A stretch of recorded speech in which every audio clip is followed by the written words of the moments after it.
Yoo akkam jirtu maatii Oromoo Ispoort kan taatan hundaa keessaniif iyyuu har'aa kan isinii qabadhee dhufee oduu jijjiirraa taphattoota Awurooppaa kan ta'e guyyaa har'aa kan haasa'amaa jirudha jechuudha.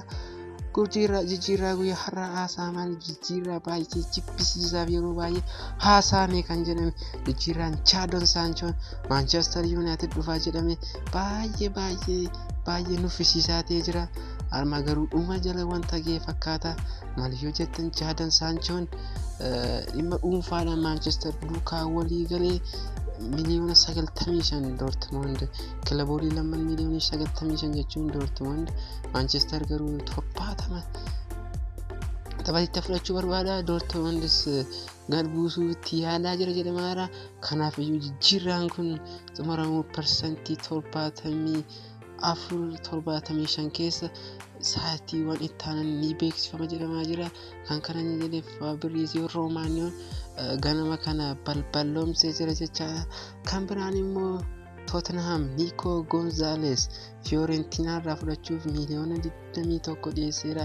Kana kan balballoomse Sky Italian akka inni jedhetti Tottenham miliyoona 21 laachuun Pablo Fonseca immoo gaafa roobii yookaan sa'aatiiwwan 48 keessatti akka leenjisaa haaraa godhanii muudan toora Instagramii isaanii irratti dubbatanii jechuudha.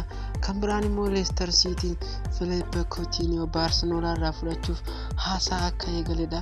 Mundo Deportivo akka inni ibsetti Barcelonaan taphataa kana gurguruu baay'ee barbaada waan ta'eef Leicester City miliyoona 29 dhiyeesseefii jechaadha.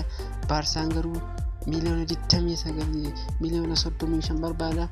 Haaluma ta'eef Leicester Cityn itti dabalee fudhachuun barbaada waan ta'eef jijjiirraan kun milkaa'uu danda'a.